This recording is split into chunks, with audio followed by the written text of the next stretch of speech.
Okay, so again, this is the new paper that we just received, the recent one, February March 2025। 2 घंटे का ही paper है। सारे questions करने हैं। 100 mark का पेपर है। एटलीस्ट 60 अबव मार्क्स आपके आने चाहिए फॉर ए ग्रेड। ठीक है भाई। ए ग्रेड के लिए एटलीस्ट 60 मार्क्स तो चाहिए होते हैं। इतने भी थ्रेशोल्ड्स का अगर हम एवरेज निकालें तो 57, 58, 62, 63 इसके आसपास ही घूमता है ए ग्रेड का। तो आपको एटलीस्ट कितने मार्क्स लेने हैं भाई? आपको मार्क्स लेने हैं 60। 60 अबव या 60 जितने भी आप ले सकें। ठीक है। So let's start this question. Question number 1 is saying that silver is a metal of the D block in the periodic table. Silver can form compound containing either 1 plus or 2 plus ions. Explain why silver is a transition element. सो बच्चों we know this कि transition metal क्या होता है। Transition metal वो सारे metals होते हैं जो एटलीस्ट एक आयन की कॉन्फ़िगरेशन ऐसी बनाए जिसके अंदर पार्शली फिल्ड डी ऑर्बिटल मौजूद हो। ठीक है ना भाई। सो इसका मतलब ये है कि आप कह सकते हैं इसके अंदर ट्रांजिशन मेटल की डेफिनेशन लिख सकते हैं। क्या डेफिनेशन होगी बच्चों? कोई बता सकता है मुझे? बिकॉज क्या लिखेंगे बताओ?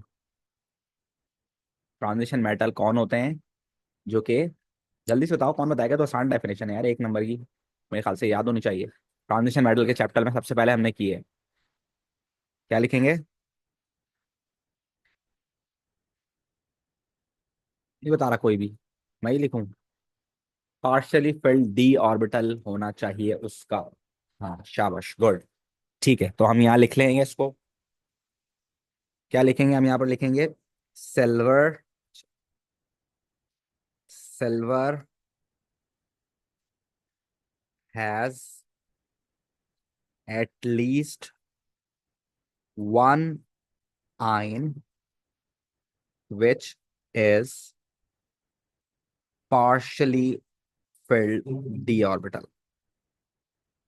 filled d orbital। ठीक है ना भाई। पार्शियली फिल्ड डी ऑर्बिटल होगा।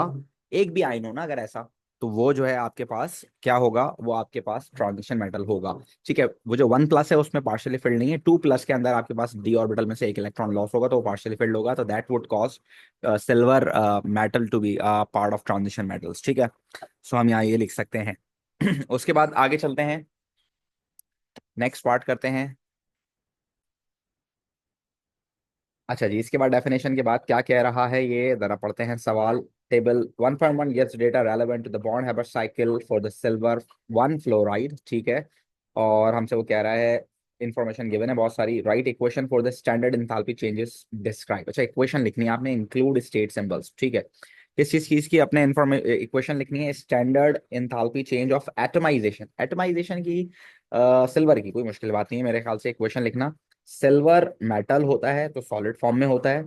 उसको जब आप गैशियस एटम में कन्वर्ट करेंगे, so this would be enthalpy change of atomization. ठीक है। ये क्या होता है आपके पास? Enthalpy change of atomization. Hopefully आप लोगों को ये बात पता होगी। उसके बाद standard enthalpy change of formation. देखो ये फॉर्मेशन है। फॉर्मेशन में क्या होता है? आपके पास जो चीज प्रोड्यूस होती है वो स्टैंडर्ड फॉर्म में होती है और वो अपने रिएक्टेंट्स स्टैंडर्ड फॉर्म में होते हैं, उनसे बनती है। यानी कि अगर सिल्वर क्लोराइड आपके पास बन रहा है तो उसकी स्टैंडर्ड फॉर्म है सॉलिड। और ये बनेगा किससे? ये बनेगा आपके पास भाई सिल्वर से और फ्लोरीन से। फ्लोरीन होता है डायटोमिक, हमें इसको लिखना है हाफ, क्योंकि हम 1 मोल की बात करते हैं इसके अंदर, तो हमारे पास 1 मोल होना चाहिए। ये सॉलिड होता है सिल्वर, तो सिल्वर सॉलिड, फ्लोरीन गैशियस। ठीक है। और फ्लोरीन F2 होता है, तो 1 मोल के लिए चाहिए तो हम इसमें हाफ लिखेंगे। ठीक है। और AgF। So this is what enthalpy change of formation वाली equation for silver fluoride. Is this right बच्चों? ऐसी होता है। ठीक है। आगे चलते हैं। आगे चलते हैं तो हमसे क्या बोल रहा है? Define lattice energy. Again the simple question.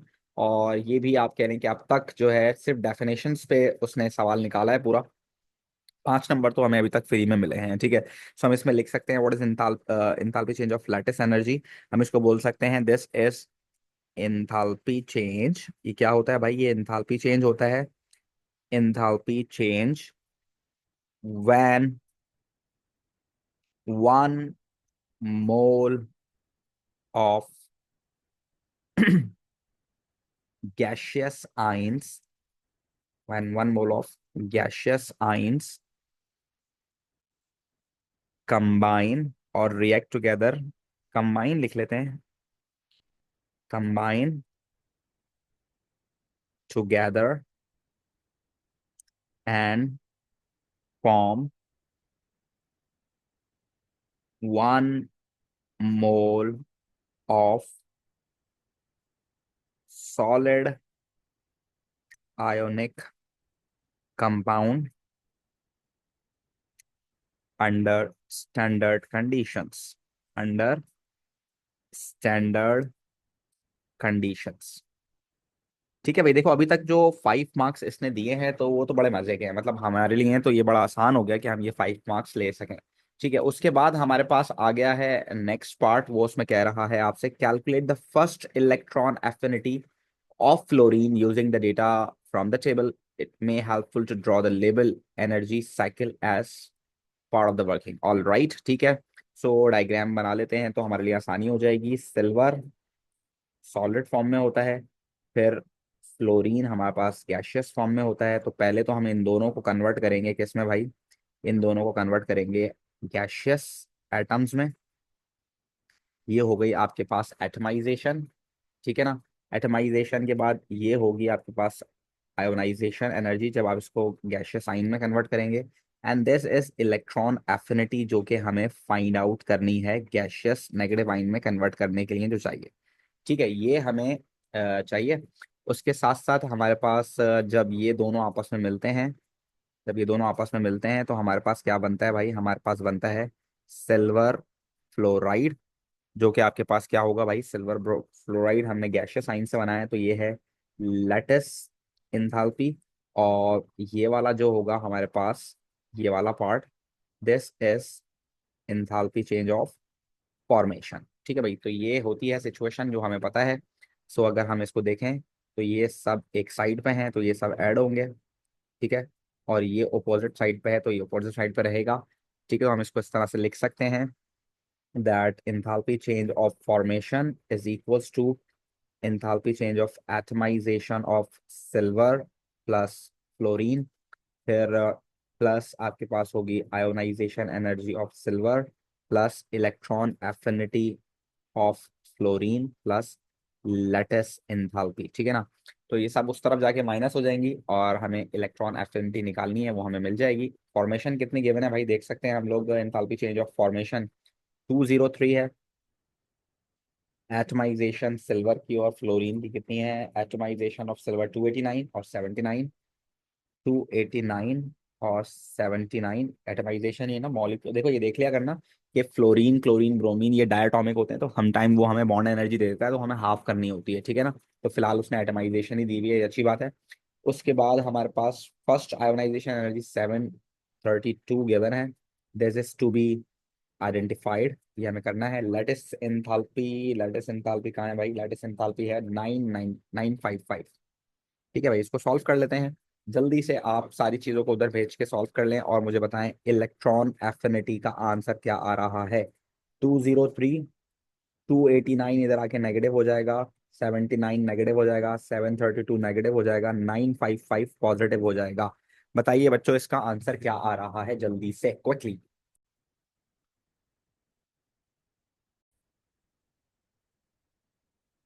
ठीक है भाई, तो 348 किलो जूल्स पर मोल आप लोग का आंसर आ गया है और ये ही राइट आंसर है। दैट्स वेरी गुड बच्चों, गुड वन।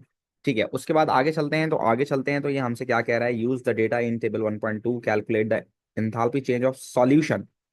सॉल्यूशन की एंथैल्पी चेंज निकालनी है तो आपको उसका फॉर्मूला याद होना चाहिए। एंथैल्पी चेंज ऑफ सॉल्यूशन किसके बराबर होता है भाई, एंथैल्पी चेंज ऑफ सॉल्यूशन बराबर होता है लेटेस्ट एंथैल्पी के reverse, reverse lattice enthalpy.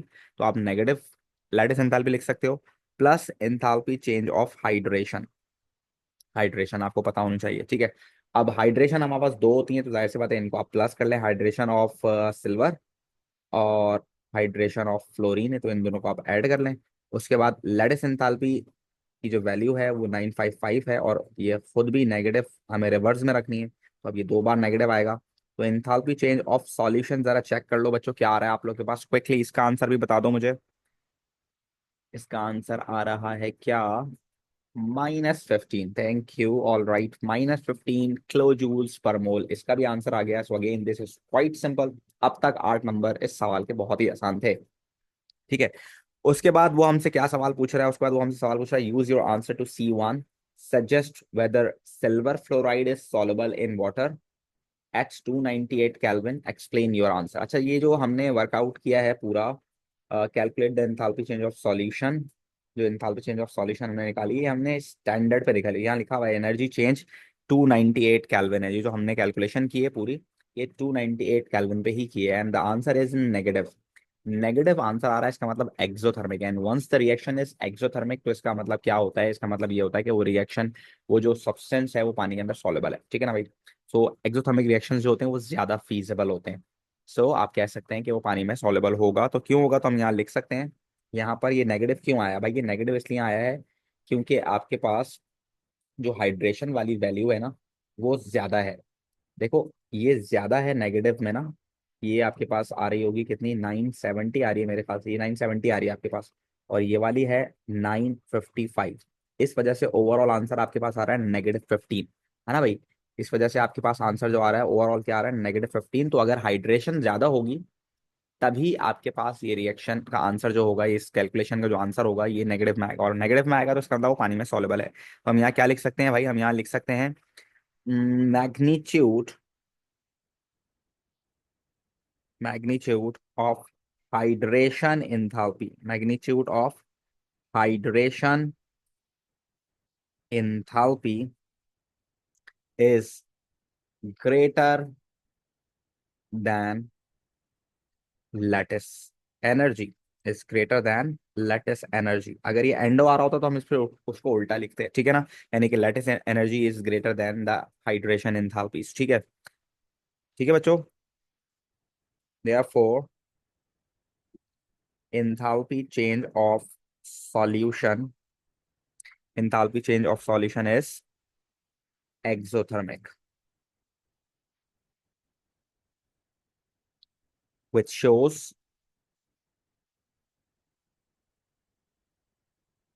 silver fluoride is soluble in water। ठीक है ना, तो आप ये लिख सकते हैं, इस वजह से ये पानी के अंदर सॉल्युबल है। अच्छा, इसके अलावा अगर आपने कोई आंसर लिखना है तो इसके अलावा आप आंसर लिख सकते हैं कि आपके पास जो आयोनिक रेडियस है फ्लोरीन का, ठीक है, या आप कह लें कि आयोनिक रेडियस छोटा होने की वजह से इनके दरमियान अट्रैक्शन होगी ज्यादा, ठीक है ना। तो अट्रैक्शन ज्यादा होने की वजह से भी ये सॉलेबल हो सकता है, तो वो भी आप रीजन लिख सकते हैं, लेकिन ये ज्यादा सुटेबल लग रहा है मुझे यहाँ पर, तो हम ये लिख लेते हैं, ठीक है। आगे चलते हैं, आगे चलते हैं तो हमारे पास सवाल क्या है भाई, table 1.3 shows some data relevant to the silver halides AgCl, AgIn, AgBr. Electron affinities are given and lattice enthalpies are given, right? Explain the trend in the first electron affinity of the halogen chlorine to iodine. अब affinity का आपने क्या बताना है भाई, trend बताना है। तो अगर आप देखें तो क्लोरीन टू आयोडीन अगर हम नीचे जा रहे हैं, so it is going to be what, electron affinity जो है आपके पास यहाँ पर negative, less negative, less negative, यानी कि ये मोर नेगेटिव है और ये लेस नेगेटिव की तरफ जा रहा है। तो इसमें हमें क्या लिखना है, पहली बात। दूसरी बात यह है कि क्लोराइड का जो स्ट्रक्चर होगा वो छोटा होगा, ब्रोमाइड का थोड़ा बड़ा होगा, ठीक है ना, और आयोडाइड का सबसे बड़ा होगा। इसका जो स्ट्रक्चर है डाउन द ग्रुप डेफिनेटली बढ़ रहा होगा, क्योंकि ये आयन है तो हम इनकी एनाइनिक स्ट्रक्चर्स की बात कर रहे हैं कि ये क्या हो रहा होगा, ऐसा ऐसा बढ़ रहा होगा। उसके साथ साथ अगर हम बात करें यहाँ पर, तो आप देखें डाउन द ग्रुप जो है आपके पास, डाउन द ग्रुप आपके पास न्यूक्लियर चार्ज तो बढ़ता है, nuclear charge down the group increase हो रहा है, क्योंकि इसका प्रोटॉन नंबर 17 है, इसका प्रोटॉन नंबर 35 है, इसका प्रोटॉन नंबर 53 है। तो न्यूक्लियर चार्ज तो बढ़ रहा है, लेकिन साथ साथ नंबर ऑफ शेल्स भी बढ़ रहे हैं। तो जब नंबर ऑफ शेल्स बढ़ते हैं तो शील्डिंग इफेक्ट भी बढ़ता है, शील्डिंग इफेक्ट भी बढ़ रहा है, नंबर ऑफ शेल्स भी बढ़ रहे हैं। तो इस वजह से आप देखें कि जो अट्रैक्शन है ना वो कांस्टेंट है, वो +7 ही है। अगर आपको एस अपना याद हो, तो अट्रैक्शन प्रोटॉन और आखिरी शेल के दरमियान +7 ही है, जबकि स्ट्रक्चर बढ़ता जा रहा है। अब एक स्ट्रक्चर इतना बड़ा है, ये प्रोटॉन्स और इलेक्ट्रॉन को +7 से अट्रैक्ट कर रहा है, ठीक है ना, और एक स्ट्रक्चर इतना बड़ा है, ये स्ट्रक्चर को अगर आप देखें तो ये भी +7 से ही आखिरी शेल के इलेक्ट्रॉन को अपनी तरफ क्या कर रहा है, अट्रैक्ट कर रहा है। सो अगर आप इस तरह से देखें, तो मेरे हिसाब से जो बड़ा वाला स्ट्रक्चर है उसके अंदर +7 कम पड़ेगी, है ना भाई, छोटे वाले स्ट्रक्चर में भी +7, बड़े वाले स्ट्रक्चर में भी +7। इसको अगर आप समझे तो ऐसे समझें, जैसे फॉर सपोज एक बंदा जो है ना ऑफिस वर्कर है, और एक बंदा जो है बेचारा दिन में धूप के अंदर मेहनत करता है, मजदूर है। तो जो मजदूर है उसको भी मैं खाने के लिए एक रोटी दूं, और जो ऑफिस में काम कर रहा है उसको भी मैं खाने के लिए एक रोटी दूं, जो मेरे ख्याल से मजदूर है उसके लिए वो रोटी कम होगी, उसकी मेहनत ज्यादा है। ठीक है ना भाई, तो सेम एज इट इज। अब अगर आप देखें तो बड़ा स्ट्रक्चर है, स्ट्रक्चर बड़ा हो गया, इलेक्ट्रॉन दूर चला गया, तो प्रोटॉन के अंदर अट्रैक्शन भी ज्यादा होनी चाहिए उसको खींचने के लिए। अट्रैक्शन सेम है, एक का स्ट्रक्चर छोटा है, एक का स्ट्रक्चर बड़ा है, तो जाहिर सी बात है फिर आखिरी शेल के इलेक्ट्रॉन्स को पकड़ना मुश्किल हो जाता है। जब आखिरी शेल के इलेक्ट्रॉन को, ये खुद अपने ही इलेक्ट्रॉन को नहीं पकड़ पा रहा, तो किसी दूसरे इलेक्ट्रॉन को कहाँ ही बाहर से वो खींचेगा। तो इस वजह से इलेक्ट्रॉन एफिनिटी क्या हो जाती है भाई आपके पास यहाँ पर, इस तरह से आहिस्ता आहिस्ता ये लेस नेगेटिव हो रही है। तो ये सारी बातें जो मैंने आपको बताई हैं वो हमें यहाँ पर मेंशन करनी है, लिखनी है। तो आइए इसको लिख लेते हैं भाई। इसको क्या लिखेंगे हम, यहाँ लिखेंगे ionic radius, ionic radius increases, ionic radius increases from chloride to iodide। ठीक है। Shielding effect also increases, shielding effect भी, क्योंकि नंबर ऑफ शेल्स इंक्रीज हो रहे हैं तो शील्डिंग इफेक्ट भी बढ़ेगा, जिसकी वजह से देयरफॉर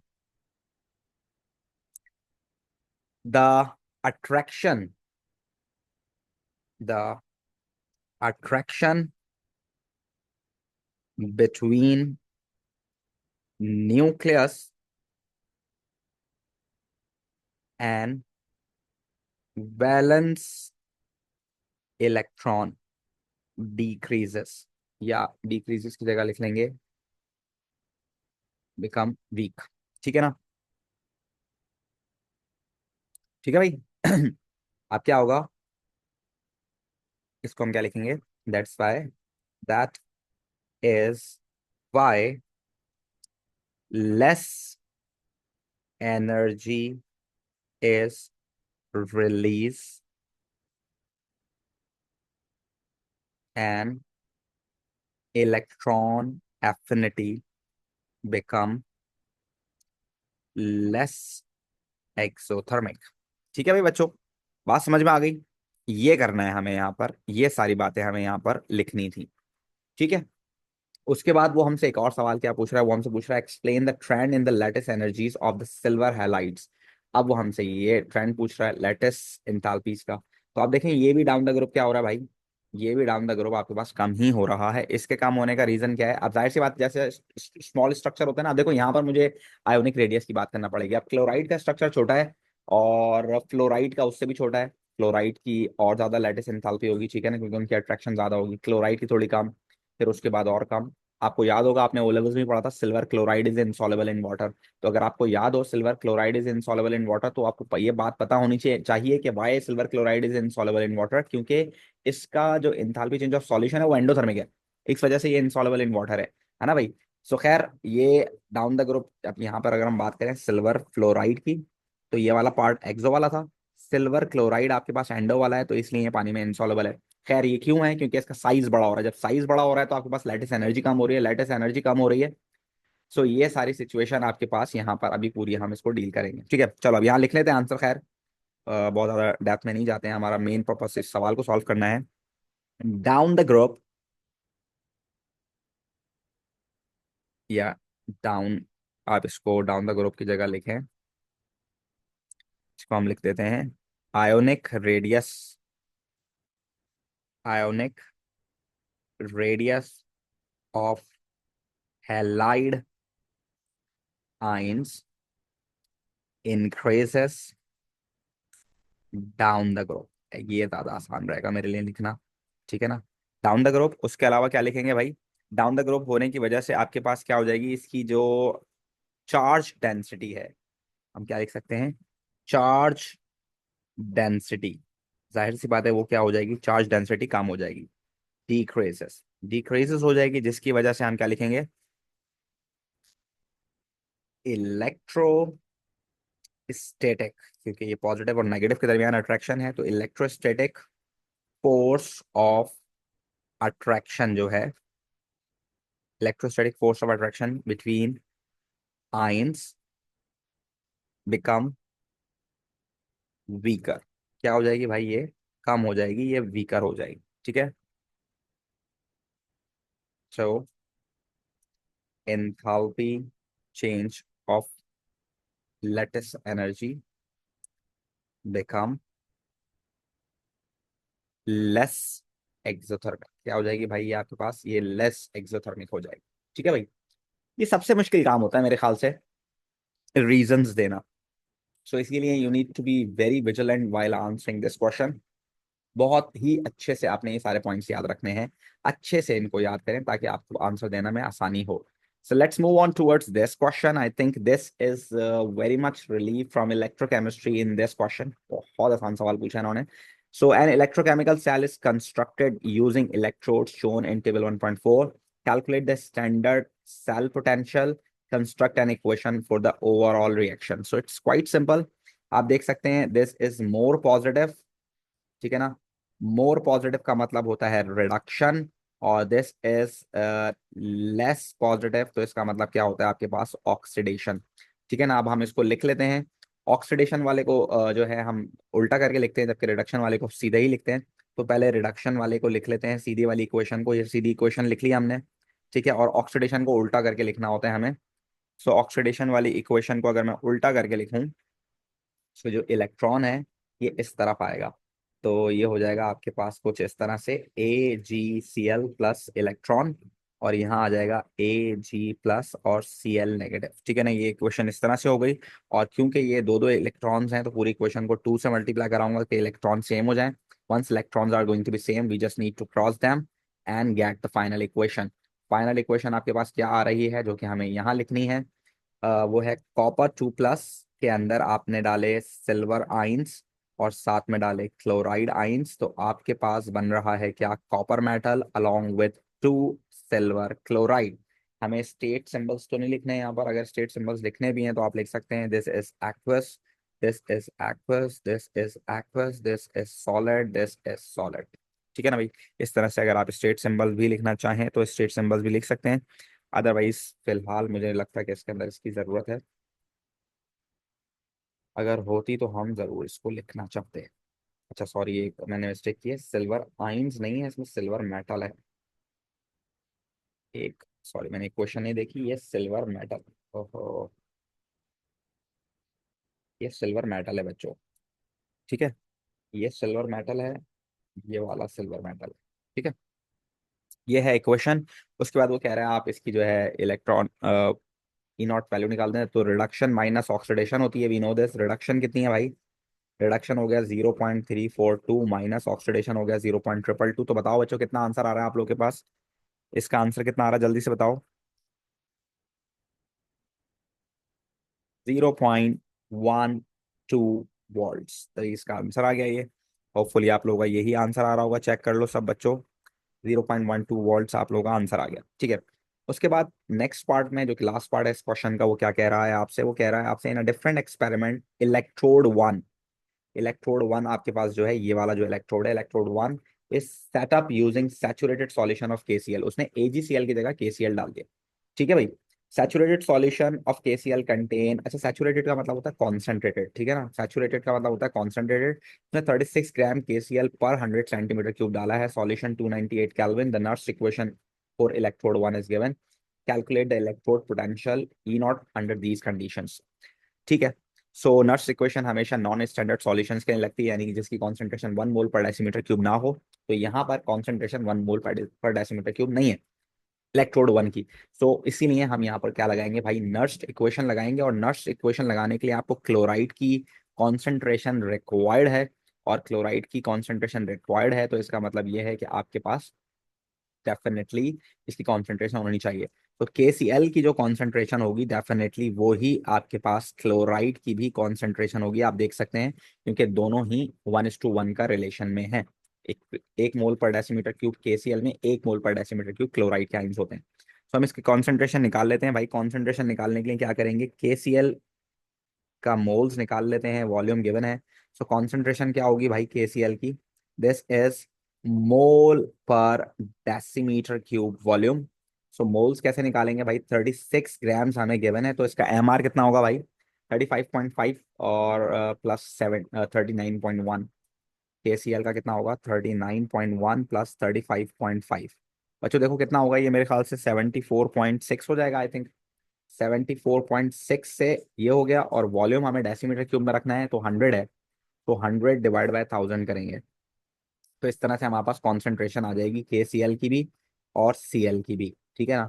तो बताइए जरा कॉन्सेंट्रेशन क्या आ रही है बच्चों, जल्दी से बताएं। कॉन्सेंट्रेशन आ रही है 4.83। अच्छा, इसको 3 सिग्निफिकेंट फिगर में लिख लेते हैं। 4.827 है ना, तो 83 कर देते हैं इसको, ठीक है। दिस इज द मोल पर decimetre cube concentration of both of them, right. तो ये कॉन्सेंट्रेशन हमारे पास आ गई है। इसको मजीद सॉल्व कर लेते हैं। मजीद सॉल्व करने के लिए हमारे पास इक्वेशन गिवन है, हम लगा लेते हैं। ई नॉट ऑफ द सेल हमें निकालना है, इस सेल की ई नॉट, ठीक है। वो क्या होगी, हमें गिवन है क्या, हमें गिवन है +2 ये कह रहा है आपके पास सवाल के अंदर। In a different experiment electrode 1 is set up using saturated solution of KCl। देखो वो कह रहा है इलेक्ट्रोड 1 जो है वो सेटअप किया गया है यूज करते हुए सैचुरेटेड सॉल्यूशन ऑफ KCl, तो इसकी ई नॉट हम यूज करेंगे, which is given over here, ठीक है ना। प्लस कितनी है भाई, +0.222, ठीक है। उसके साथ साथ उसने हमें दिया है 0.059 कांस्टेंट, और जी जो है क्या होता है भाई, ये होते हैं नंबर ऑफ इलेक्ट्रॉन्स। तो how many number of electrons are involve over here, आप देख सकते हैं कि यहाँ पर 1 इलेक्ट्रॉन इन्वॉल्व है, तो हम यहाँ पर 1 ही लिखेंगे, ये जी है, ठीक है। सो दिस इज +0.059 डिवाइड बाय 1, और साथ साथ हमारे पास यहाँ मौजूद है क्या बच्चों, लॉग कॉन्सेंट्रेशन ऑफ Cl। तो what is the concentration of Cl, 1/4.83, ठीक है ना। ये कॉन्सेंट्रेशन है हमारी। तो जरा जल्दी से मुझे चेक करके बताओ बच्चों क्या आंसर आ रहा है आप लोगों के पास, क्विकली। क्या आंसर आ रहा है भाई, 0.1816, ठीक है। 0.1816 आपके पास इसका आंसर आ रहा है। थैंक यू सो मच हंसा। तो this is the question number 1 of this paper. 17 marks का क्वेश्चन है, इसमें बहुत सारी चीजें आसान और बहुत सारी चीजें मुश्किल का एक समराइज, एक मिक्सचर है। मेरे ख्याल से ज्यादा पार्ट आसान इसमें था, थोड़ा सा आप लोगों को वर्किंग में और थियोरेटिकल जो आंसर रीजनिंग होती है उसमें थोड़ा सा परेशानी होती है बच्चों को, बट स्टिल जिसको अच्छा याद होगा तो वो डेफिनेटली ये सवाल बहुत अच्छे से सॉल्व कर सकता है, राइट बच्चों।